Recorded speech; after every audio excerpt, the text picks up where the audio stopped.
Okay, hi guys. Sorry, back to video me. I had to take my daughter to a follow-up appointment from last week's procedure. So I'm going to be out. So we're going to do another research methods lesson because I feel like they're the easiest to do when I'm not there, because it's really just a lot of terminology. It's really important stuff, but less kind of discussion activity and more just making sure we know what these words mean. So you're in your research methods booklets. Okay, and so we already did qualitative, quantitative, so now we're on to experiments. So your homework before tomorrow, that's when I see you again, I think it is to go through in thinking and look up and define these terms. So there is actually a tab under research methods for I think is at the start of quantitative methods. So it's under that and research designs. You can also just go into the search and type the words and it should take you to the page that they're covered in. Or you can try to write your own definitions based on what we cover. So one way or another, I want you to write kind of definitions for these terms for homework. So we're going to go to kind of organizing it, and then you'll go back and kind of give clear definitions for each thing. I'm actually adding a little section down here that the label wasn't there, but we're going to do a quick experimental variables. So if you want to pop that as a heading, we're going to do a little mini diagram here and then head over to the other one. So we kind of did independent, dependent last time when we talked about qualitative, but I just want to kind of clarify a couple things in terms of where that comes into controlled extraneous variables and confounding variables. So really is to introduce three other types that come up in our evaluation. So ideally, the independent variable has been chosen because it at least is believed to impact the dependent variable. So, ideally what we're hoping is to say that it causes it, which is basically implying it is the one thing causing that change that we saw. But it has been selected because it is something that is believed to impact it. So what's important in an experiment is to think about what other things impact it. Because if it's another thing that also impacts it and we don't control it, then we have too many things to make any sense of it. So we have two different variables we need to think about. So we're going to use this example here that we are trying to look at, like the effect of meditation tapes on sleep. So we're looking at whether or not listening to like a meditation podcast or something, so meditation kind of audio, whether that impacts sleep quality. So then I need to think about, well, what other things impact sleep? So I need to think, okay, well, what could it be? Like caffeine? Could it be exercise? So other things that also impact my dependent variable are called extraneous variables. So these are things that would also, if not control, also impact the dependent variable.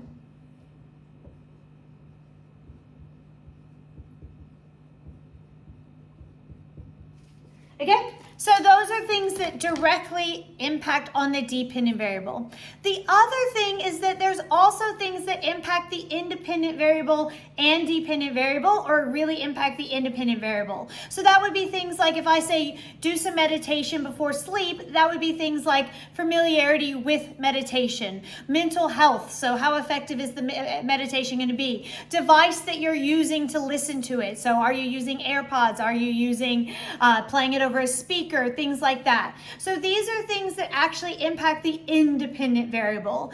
So another example would be, because meditation was kind of weird, if I hadn't said my independent variable is exercise. So exercise on sleep, well then my confounding variables might be like fitness. Okay, well how fit you are changes how the exercise goes, which ends up impacting the dependent variable. So a confounding variable is something that can impact the independent variable or the dependent variable. So it's not just here, it actually can mess up how the independent variable is impacted. So kind of confusing term.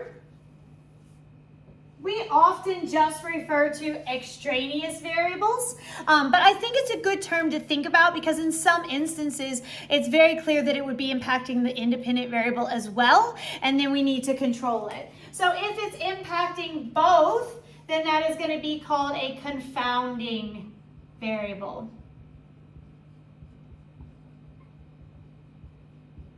So again, if I was looking at exercise as my IV, I would need to look at things like amount of fitness, type of exercise, all of time of day, all of these things might impact. So it's going to impact both.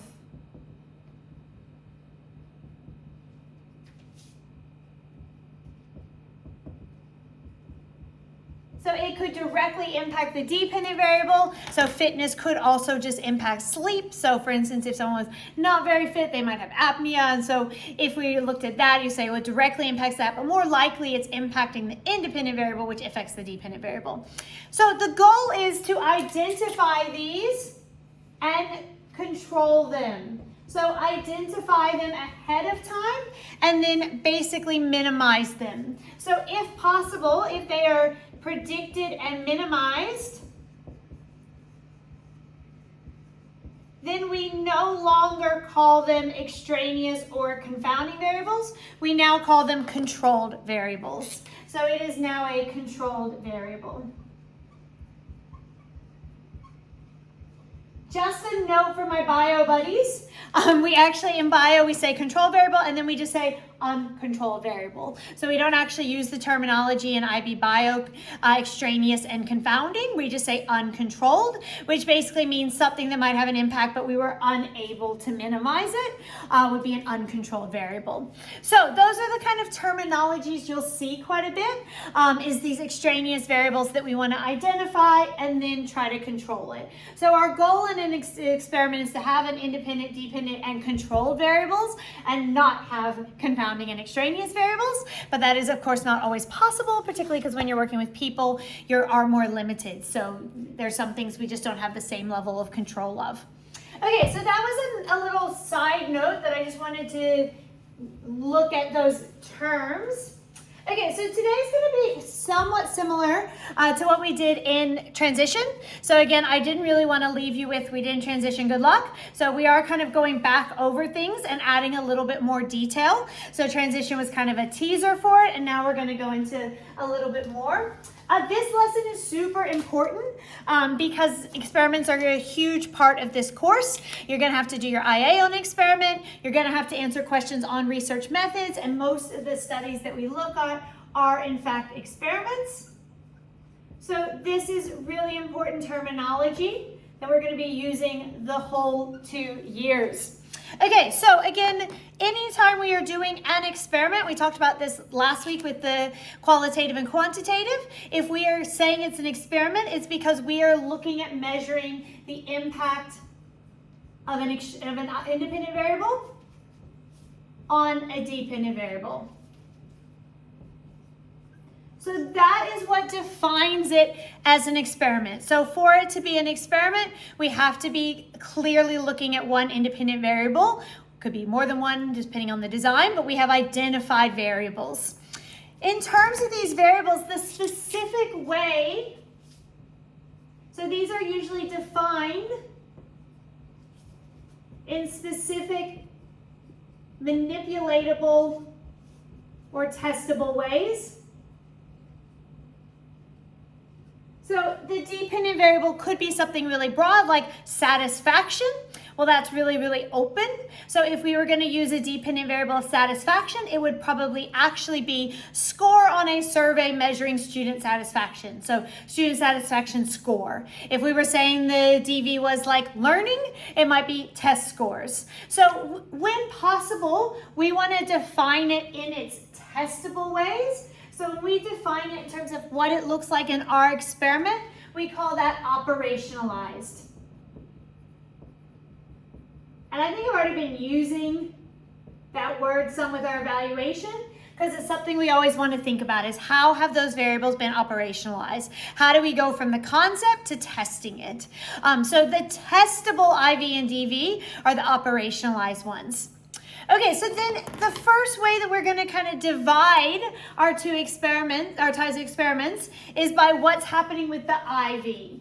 So our two options are the IV is manipulated by the experimenter.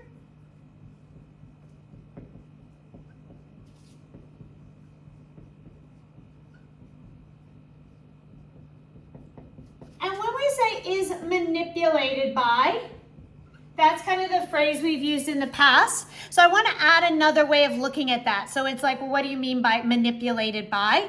Well, first of all, sorry, I'm going to label it first. So if we think it has been manipulated by, that is a true experiment.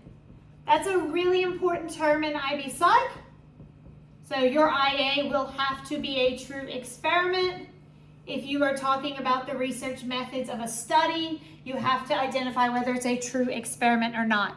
So when we say manipulated, what that means is that when I am dividing my participants into groups or conditions, I am able to randomly allocate them. So there is nothing about the person that assigns them to one or the other. I can randomly allocate it. So I could basically take 20 people and be like, high caffeine, low caffeine, high caffeine, low caffeine, low caffeine, high caffeine. I can pick the group they belong in. If my IV was something like, natural fitness, I can't manipulate that. So I can't pick, they would naturally fall into groups. So the key is, for it to be a true experiment, it has to be manipulated, or there has to be random allocation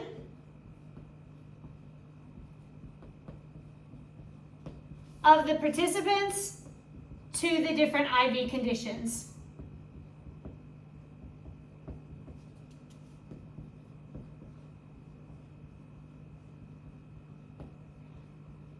So that's really what we mean by true experiment. So when you're thinking about it, I want you to think, what is the IV? And then think, based on that IV, could I put them in groups of my choosing, or are they already in groups? So if we are doing gender, you cannot put people in groups by gender. They are already in them. So that is the other alternative. So that is the goal, because if that happens, we can actually deduce cause and effect. So when this happens, we could, in theory, deduce cause and effect. So if we get the results that are statistically significant because we manipulated, that is possible. This is the only time. So this is the only design of all of them where that is possible. So the only way we can say for sure that this caused this is because I picked which group you were going to go in, and then I saw a difference.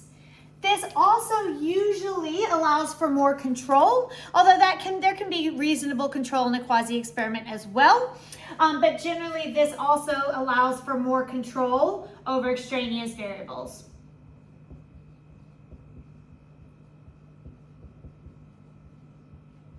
And that's kind of because of the fact that the allocation is random, then it doesn't there's not a pre-existing thing there. So it's usually able to be more controlled. And the way we do that is by just standardizing everything. So standardization can be done in a quasi-experiment as well, but it's a little bit harder because there's a pre-existing kind of difference. So it's a little bit easier to do in a true experiment because of the fact that you randomly allocated them. Then you can control every detail because there wasn't any pre-existing groups. Okay, the alternative is it was not manipulated by the experimenter. The IV pre-exists.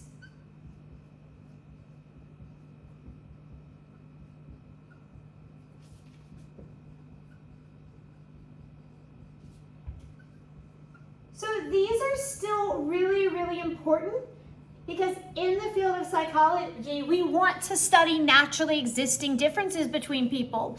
So these are more important in psychology than like biology and things like that, where we tend to want a little bit more control. But in this case, there are naturally occurring differences, and that's really important to actually study. So this is not to say these are worse, they're just a variation. So when we say the IV pre-exists, there's two variations within this. So one is that it's making use of naturally existing groups.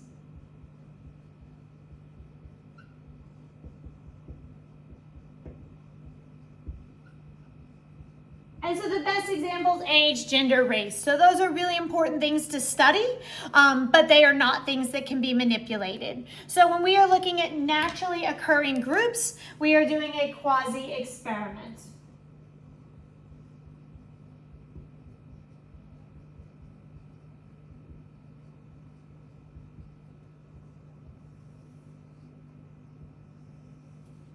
So we are taking a natural existing grouping and then we are studying it. The alternative, which is similar, but it is before and after a natural event.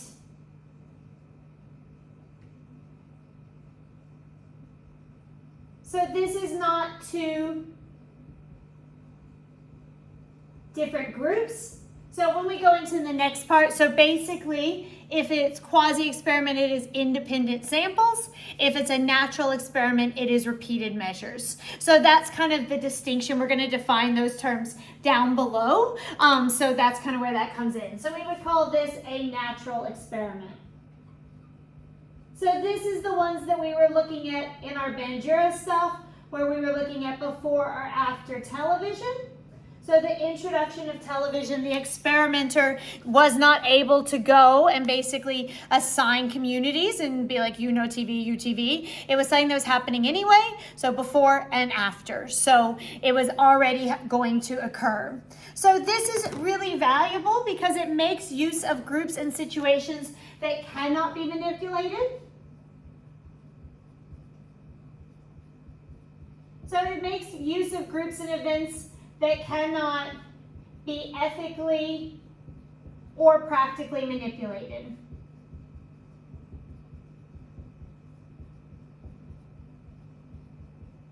So there's a really good place for these. So if you're ever writing about it, we don't want to just say, oh, these are the worst, like you can't do that. They're still really important.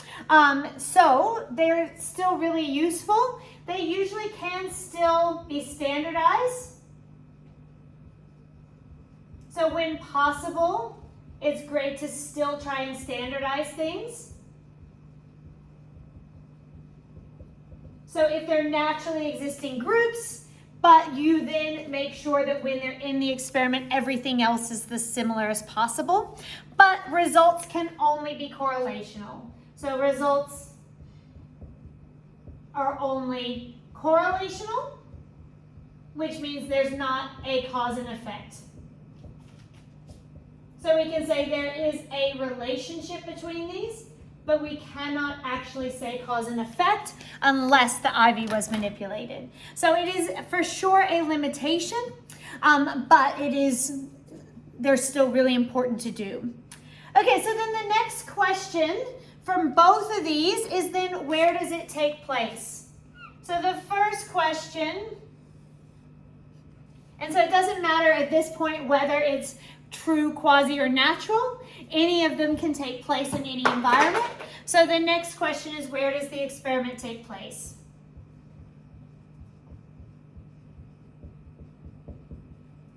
And I mentioned this during transition, but the IB is far less hung up on this. So for the IB, if you're writing a response and you call something a true experiment that is a quasi-experiment, you will not get points. It doesn't usually require you to say lab versus field. So you can say it if it's clear and that's something you understand and is good for evaluation, but it's not crucial. So when in doubt, just don't say either way. Just call it a true experiment and don't say lab or field if you think it's a little bit confusing. So basically, where does it take place? Any sort of artificial environment. So I just like to emphasize that because it's not often like a true lab. So a lab makes it sound like they're coming into a set up kind of university lab. It could be that it's taking place in a community hall, but nonetheless you're bringing people in. It could be in a classroom, but that's not the normal classroom, that they're not normally in that classroom. So it's still artificial to them. So anytime it is not the natural environment, we call that a lab experiment.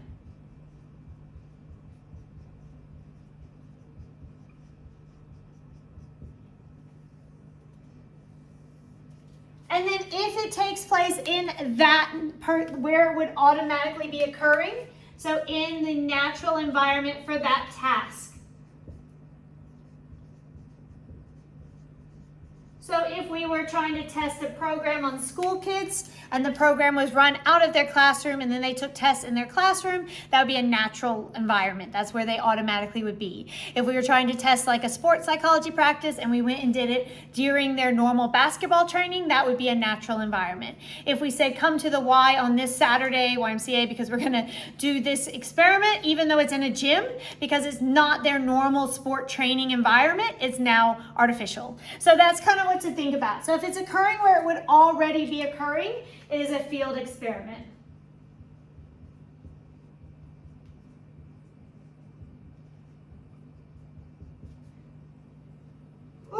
Sorry. But do note that it could be a quasi-field experiment or a quasi-lab experiment. So these are two separate concepts. One is what's happening with the IV, the other is where is it taking place. So if I wanted to do like an intelligence test and I was looking at is there a difference in outcomes between males and females, my IV is gender, pre-exists quasi-experiment, but if I had them come into a university lecture hall that they're not normally attending that university, they just saw flyers and they complete it, it is a lab experiment. So it is a quasi-lab experiment. It could be a true experiment where I manipulate whether or not they're getting a training program that is positive and supportive or whether they're getting more of a negative training program. But if I'm doing it at their normal basketball practice time, then it is a true field experiment.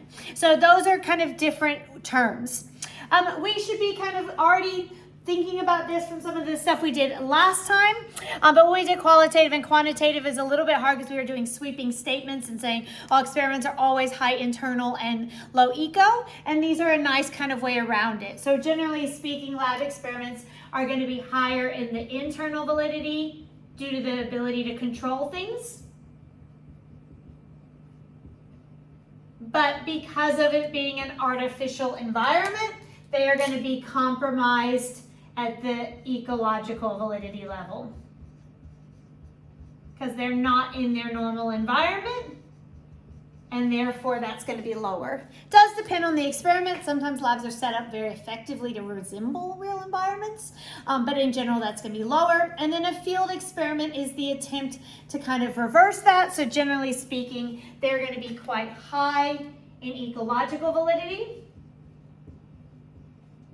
but they could be lower in internal validity. It kind of depends on it. Sometimes some field experiments are really good, like they are in the environment, but they do have quite a lot of control. But by being in a normal environment, you generally have less control. So generally the compromise is that the internal validity goes down because the natural environment doesn't allow as much control. So because they're now in their normal practice, people might be being picked up early. There could just be more factors going on, more distractions. So I don't have quite as tight of control. Okay, so that is the different types. Again, super important to be able to identify which they are.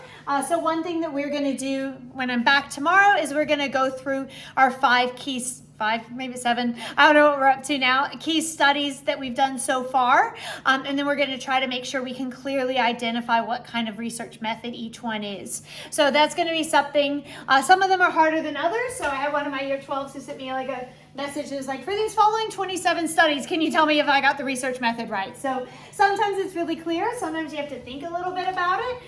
Sometimes it's confusing because they actually change multiple things. So even like the Steele and Aronson, we looked at one IV is whether the participants were white or black. The other IV was what they were told about their test. So it's kind of like true quasi, depending on what you look at. So it's not always super straightforward. And so we'll talk about that. Kind of depends on which part of the experiment you might be looking at.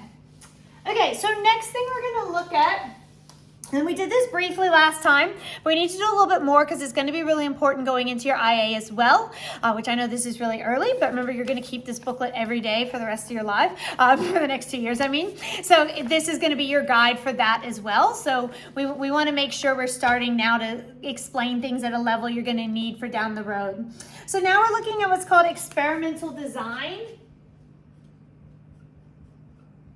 So this is basically saying, once you decide you are doing an experiment and what type of experiment it is, now it's looking at how you design that.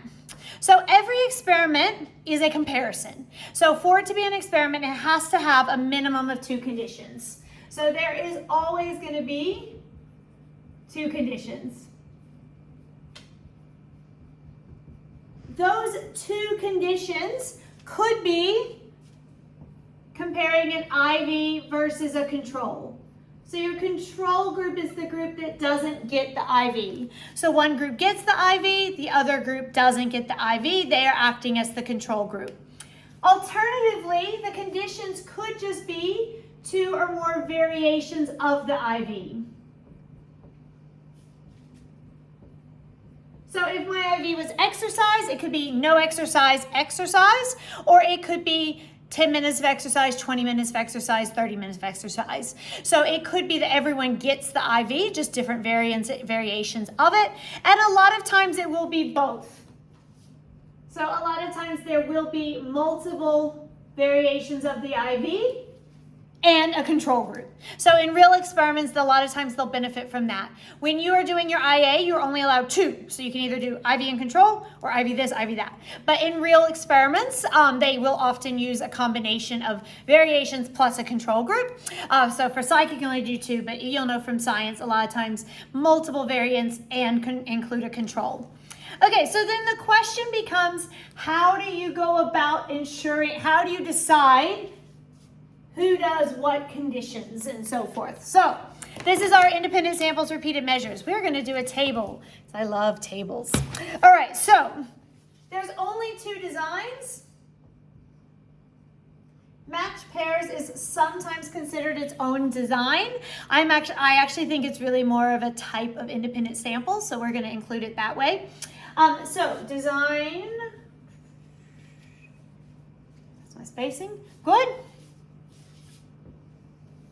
Okay, so we are comparing here independent samples versus repeated measures.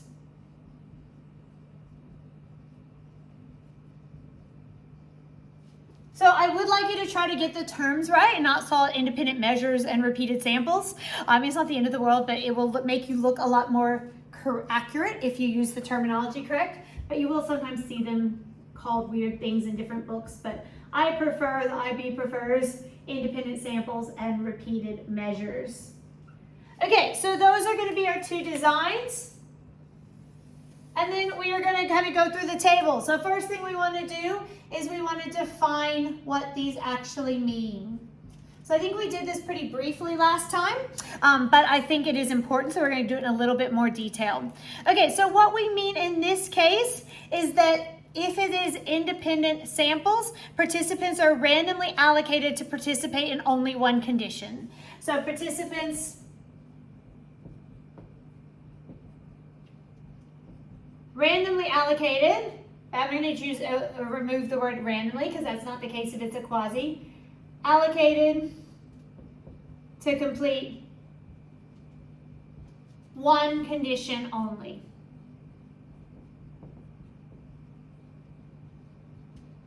So we have 2 different groups and they're 2 different tasks and they will only do one of it. So they will complete the experiment one time only. So this is my one and done. You do the test, you leave. So they only partake in it once. If it is repeated measures, participants take part in both conditions, one after the other. So participants complete both conditions.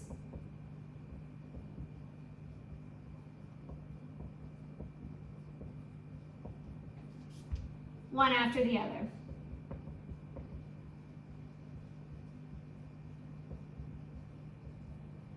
So again, a quasi-experiment is a variation on independent samples because you can only be like one race. Well, I mean, you can't. That's a terrible example. But you can only be like one gender. Well, that's a terrible example, but you know what I mean? Like some sort of group that is naturally existing, like you're only a MLC student or a carry student. And so the idea is you are only belonging to one group. You're not switching and going and being the other group. You belong to one group only. You do it one time as that part of that group. A natural experiment is before and after, so that is a form of repeated measures. It's just the event occurs outside of the experimenter's control. Okay, so The next question is why? So why is this design used? So what is kind of the benefit of some of the reasons why? So this is slightly different than the strengths. We'll get to that in a minute, but this is basically saying like, what is the reasons for this being chosen as the design? So one benefit of independent samples is it's a lot faster. So it's faster and therefore can run concurrently.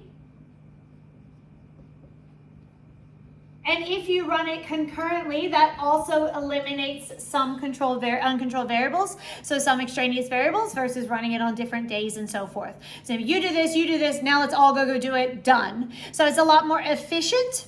On the other hand, with repeated measures, you have to have each person take both, but you can get away with a smaller number of samples. So you can actually run this with fewer participants.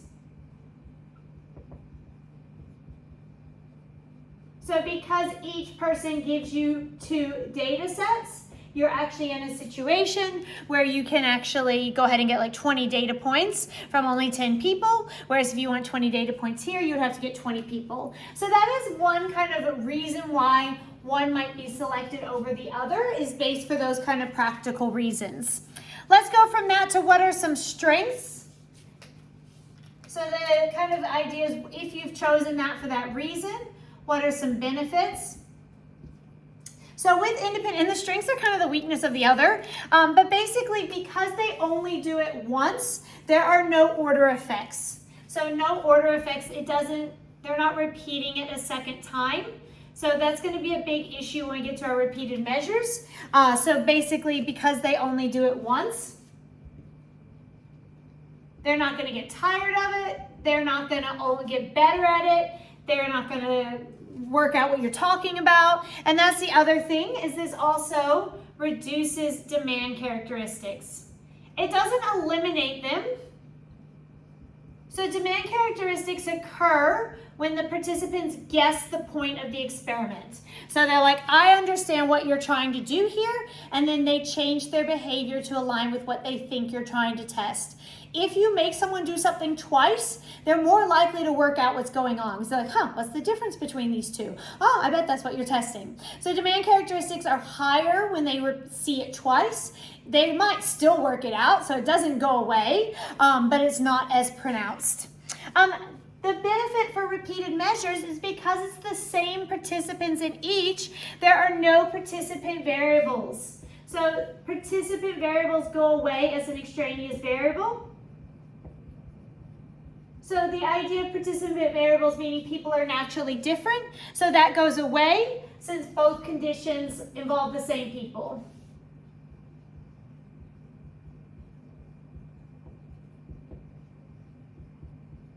So we can say, oh, it's not just because this group was more like this, different from this group, it's the same group. They're doing each thing. So that's a good reason to look at repeated measures if there are really strong participant variables. So like when you start designing your IA, you'll have to have a think about what's more of a problem. Is it order effects? Is it participant variables?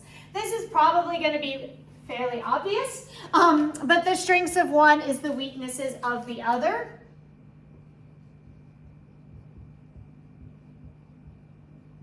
So the weakness here is they are going to be participant variables. So essentially natural differences between the groups. So the groups may naturally differ. So it's not the same people in each group. And so they're going to have differences between them. And that's a real issue in psychology. That's not as much there in like biology. If I'm like, I don't know, putting sweet potato in both containers to see what happens to the water levels. I guess they are different. Maybe I'm being it's discriminatory towards the vegetables and their uniqueness. But when we're dealing with people, this is a big factor. And of course here the opposite is there's going to be order effects because they are always doing one thing first. And so the issue is kind of 3 things can happen. So they could get better at it. So it could just be, oh, I'm actually better at that memory test the second time just because I'm primed. They could get bored of the task. So it could actually be that they get bored or fatigued of the task. So it's that they're going to do worse the second time because they've already had to do it. And the other thing that happens is they're more likely to guess what you're doing. So they're more likely to be aware of what they're trying to see. So if you only have one condition and you say to them, here's some chewing gum, please take this memory test, like they might be like, I'm guessing the memory test is related to the gum, but it's really obvious if you then like now spit out the gum and do it again, like, okay, well then it's pretty clear that's what you were testing. So they're even more likely to work out what you're doing when that is the case. So let's look at the last thing is what you could do to kind of overcome some of these things. So if these are the problems, you could instead try or some modifications to overcome this. So this is where I'm going to put a match pairs design, which again I'm arguing is still actually independent samples. But we actually looked at this, Bandura did this. So what happens is you actually do some sort of pre-testing, and then you actually pre-test them on whatever the important characteristic is. Then you pair them with someone who scored similarly on the pre-test, and then one goes in each group. So it's still independent samples because there's still participants are only allocated to one group, but you've done it kind of by matching them with someone first. So it's a great way of reducing participant variabilities. So it involves pre-testing on whatever the key kind of differences are. And then pair with a similar pre-test score. And then divide.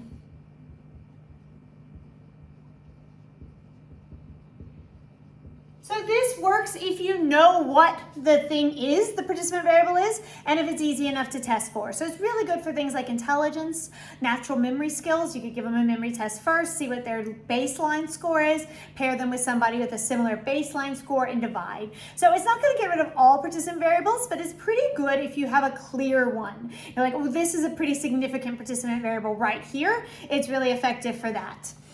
So that's a really good strategy. For repeated measures, one way of dealing with the order effects is to use counterbalancing. So you still are going to have order effects, but you change the order they participate them in. So this time, half do condition 1 first, while the other half do condition 2 first. So you change which condition they do first for half the participants.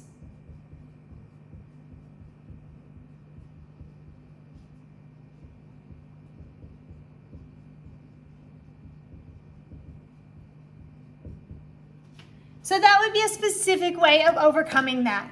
The other thing is, of course, another way around it is if these were too strong, again, consider match pairs. So if you really think, the order is a really big deal, then you could consider matched pairs, which would allow that kind of a similar level of reduced individual differences, but in that kind of matched pairs design.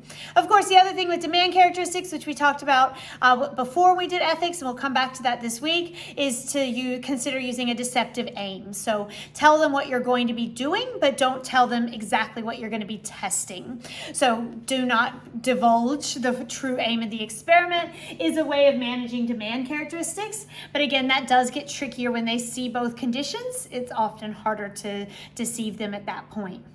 Okay, so again, your homework is going to be to do these words. I do want to do one more little diagram, and then hopefully there'll still be a little bit of time you can start the homework. And you're going to have to define these at some point, but you can do that over parent-teacher interviews. But we've already done this table, but we didn't actually do this. We did a version of it in transition, but it is really important. So I want to do just like a 10-minute version of it now. So flip over the page to reliability and validity of research.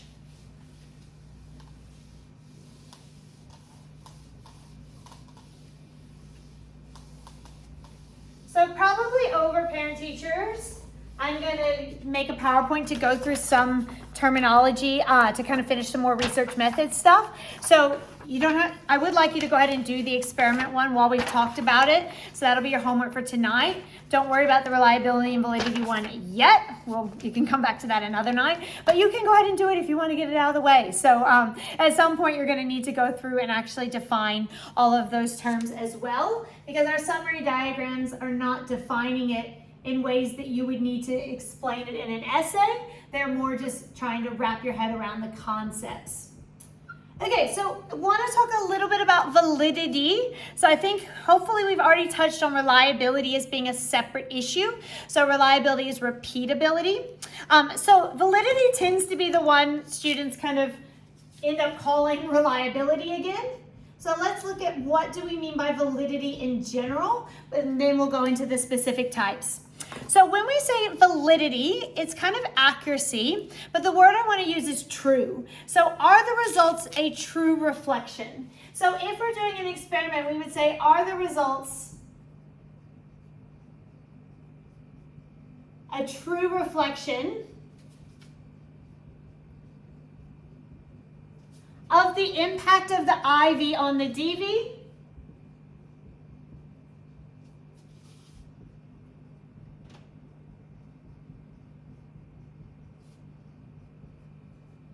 For that population.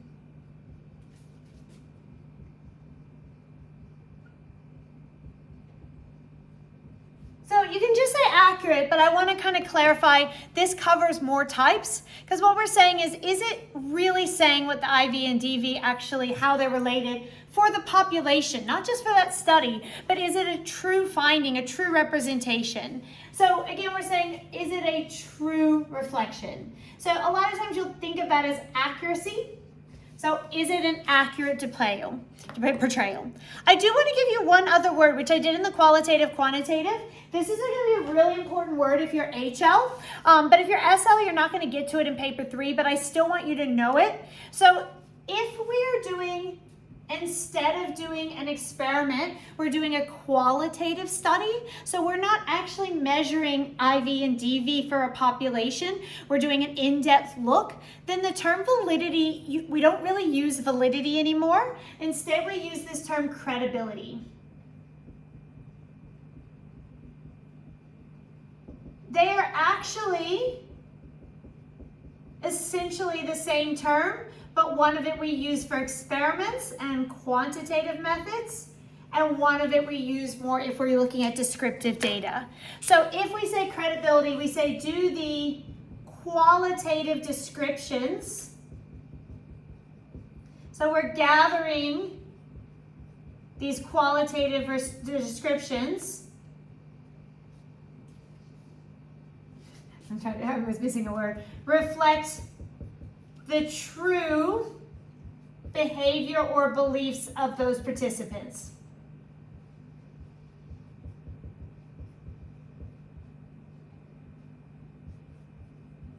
So again, the same word is there, which is this word true. So it is still saying, I forgot what color I was using. So it's still saying, is it true? Is it a true reflection? The only difference is when we say validity, we tend to be specifically meaning of the relationship between the two variables, and is that true of the conclusion for the population? Whereas when we're talking credibility, we're just more saying, is the way the results recorded, do they match what's truly going on with those people? So we'll talk more about that later, but I just want to clarify that if you were talking about an interview or an observation, it would actually be better to talk about whether it's credible than whether it has high internal validity and so forth. Okay, so from here, we're going to then divide this. And again, this is going to be similar to what we did in transition, but we did do it kind of towards the later end. So from there, we have two different questions. One is, how accurate is the experiment itself? So how well done was the IV and DV within the experiment? So that's called the internal validity. And that relates to the experimental design itself. So that's really this IV on the DV. So we're trying to talk about a reflection of that. So this is looking at how well designed. So this would be kind of the accuracy of the study design. But if you'll notice, the other part of this is then it's looking at, when we're talking validity, we're trying to say, is that accurate to the population? So this is saying not just in the study, but is it appropriate, is it accurate to say that's also true of the population? So that becomes our external validity. So internal validity, how well done was the study? External validity, how appropriately can we say that that finding is true of the population? So this is kind of its appropriateness to the population.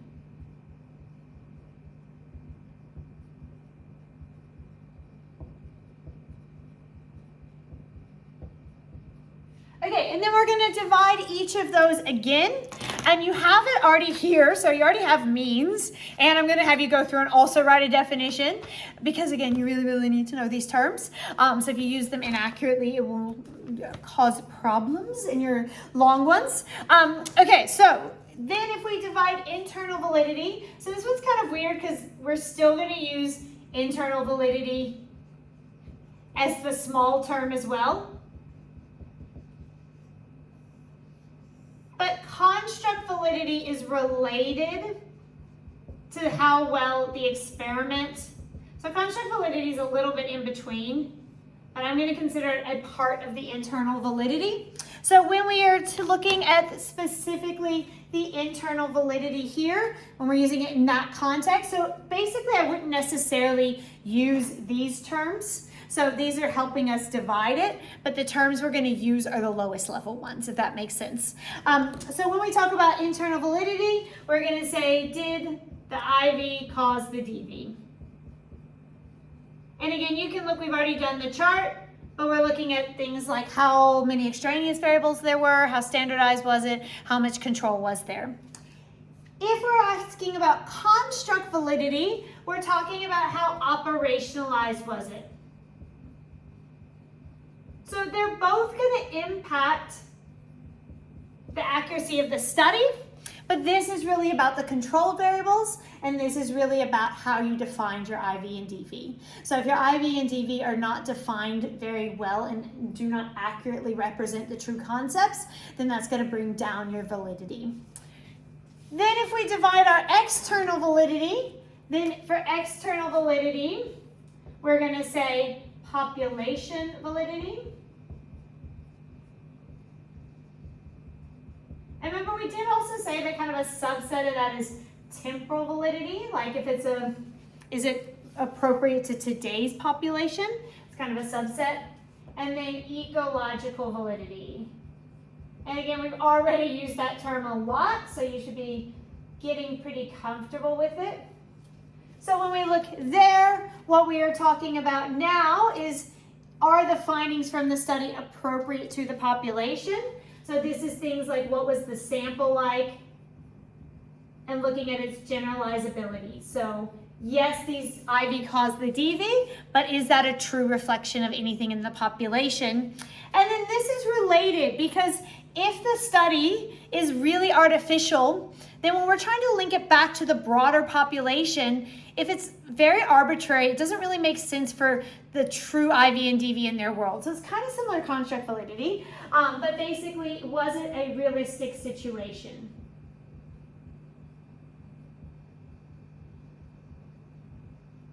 And again, it kind of comes a little bit into the construct. So how do we operationalize it? And if we operationalize in such a way that it loses any realisticness, then that's going to lower the ecological validity. So those are kind of the main four here that you're going to talk about. The hardest, of course, is construct validity, and you don't have to talk about all of them, so if the construct validity doesn't stand out to you, don't worry about it. The other three, I think you should be able to track pretty easily on every study. So looking at the degree of controls, looking at the sample and whether it's generalized to the population or not, and then looking at how realistic this experiment was to real life situations. Okay, so by my timer, you're at about 50 minutes. You're about 10 minutes left, but it might have taken a minute to get this going. So if so, what I would like you to do with that time is have a go at defining these. Like I said, you can use in thinking. All of them are in thinking. You can also try to define them yourself if you feel comfortable going from here to defining it. But I do want you to have a true written definition because, again, psych is a written exam. So you need to be able to define these terms and know how you would define it in an essay. So that's homework. I don't think it'll take you terribly long. I don't know, 20 minutes, 25, something like that. So go ahead and get a start on it if you have time. Also, remember you're supposed to do your cards because we are going to talk studies again tomorrow. So if you haven't finished those 3 cards, do that as well. All right, see you tomorrow.